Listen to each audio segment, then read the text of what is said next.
Vetura nga Kosova me flamë kuqëzi dhe me 3 gërma të UÇK-s shihen në drejtim të Shqipërisë, sot qytetarët nga gjithë trojet shqiptare do të bëjnë bashkë në sheshin Skënderbej në kryeqytetin e Shqipërisë Tiranë, nga Shqipëria do të jehojnë thirrjet e shqiptarëve drejtësi për çlirimtarët nga Kosova në drejtim të Hagës, qytetit holandez të mërkuar janë nisur edhe rreth 150 motoristë shqiptarë nga vende të ndryshme të Kosovës me bluza të veshura me mbishkrimin Liria ka emër.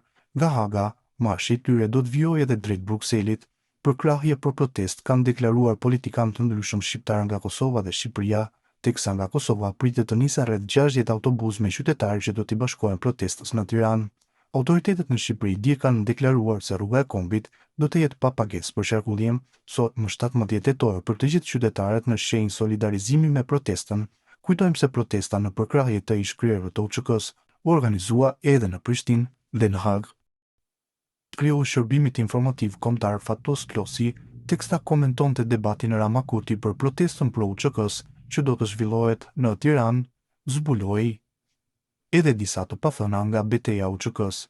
Klosi rrëfeu se në një nga tentativat e Hashim Thaçit për të ardhur në Shqipëri gjatë luftës, Shiku mori informacione se komandanti kishte mbetur i vrarë në përpjekje për të kaluar kufirin, i cili kontrollohej nga forcat serbe.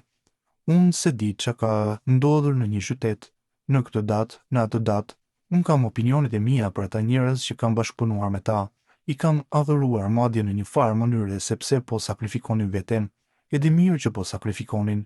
Hashimi Biles një herë u quajt se ishte vrarë në kufi, pastaj doli se jo, ishte një tjetër, ishte ngatruar, nuk janë aq budallënj, unë i njoh për njerëz të mençur që të binin në pozita të tilla që të ishin kriminal, kur po afrohej liria vendit të tyre dhe heronjt ishin ata, nuk ishte asnjë kuptim, zbuloi Klosi. Në atë periudhë që akuzohen nga mesi i 98-s deri në mesin e 99-s, këta ishin heronjë dhe nuk ishin asnjë arsye që fundjat të mbështesnin dikë në një krim. Absolutisht nuk e kanë lejuar, po aq mundësi kishin.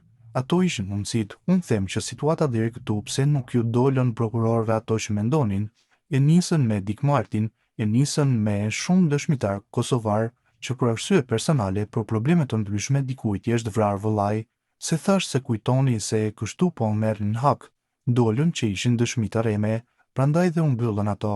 Gjoja për t'i mbrojtur, po mbyllën për të parë se dëshmit ishin, të paktën ato që kanë qenë të hapura, kanë qenë, deri njëri që thoshte i kanë hedhur krip. Më vjen mirë që dëshmitarët e mbrojtjes dolën ato që dolën, janë personazhe të rëndësishme. Mund të them unë që si kanë quajtur kur terrorist, i kam quajtur heronj dhe ja dhuroja, me thënë të drejtën, kishin rastin të bënë një gjë të madhe për vendin e tyre, por amerikanët ishin pak të qartë e të ftohtë, do me thënë amerikanët, britanikët, sepse nuk bashkëpunonin me terroristët. Për mua ka dështuar ekipi i prokurorëve atje, unë nisën me zhurmë të madhe dhe kanë dështuar, dhe tani do përpiqen të justifikojnë dëshminë e tyre. Situata në Kosovë nga mes fillimi i bombardimeve është maj, nga fillimi i bombardimeve deri në qershor, që është akuza, në maj filluan bombardimet deri në qershor të 99-s që është periudha e akuzës. Natyrisht ka qenë një situatë e turbull në Kosovë, një vend që po kalonte nga një sistem nga një vend i okupuar në një vend në forcat e NATO-s, që jepte një shpresë shumë të madhe që do të përfundonte në pavarësi. Pra, çështja nuk është a e kanë vrarë, po çështja është diskutime, atje është që UÇK-ja ishte një strukturë dhe ishte më e organizuar mënyra se si vinin urdhrat nga UÇK-ja. Kjo po diskutohet në Hagë. Jo a u vran, as u vran, se edhe mund të jetë, edhe janë vrarë forcat e NATO-s, e konsideronin që ishin ata që kishin përgjegjësinë për sigurinë në Kosovë. S'kishte më kuptim që UÇK-ja të qëndronte armatosur, u bë një mbledhje atje. Unë konstatova që shumica e komandantëve të zonës për herë të parë takuan njëri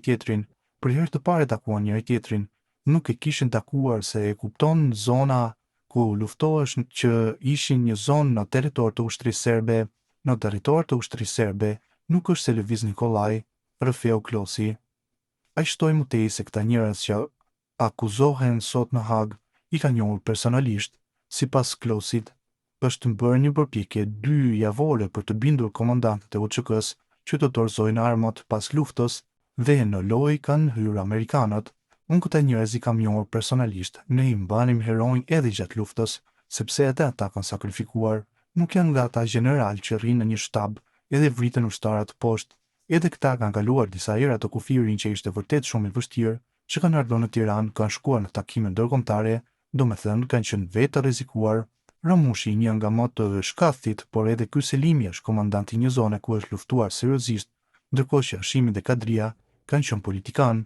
Kadria ka qenë shef i shërbimit informativ, po politik bëhej edhe atje, pra nuk janë këta njerëz që kanë qenë në luftë të burr. Pastaj nuk e imagjinoj dot që dikush prej tyre të ketë tërhequr këmbëzën.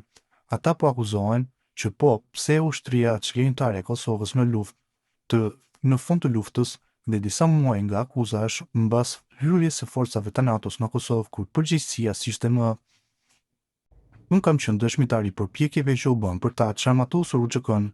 U bën një takim i madh në shtabin e përgjithshëm, pastaj morën amerikanët, i çuan të gjithë komandantët atje në Amerikë, i mbajtën 2 javë për t'i bindur Kosovën dhe e qenë të sinqertë se akoma ata po e mbrojnë Kosovën.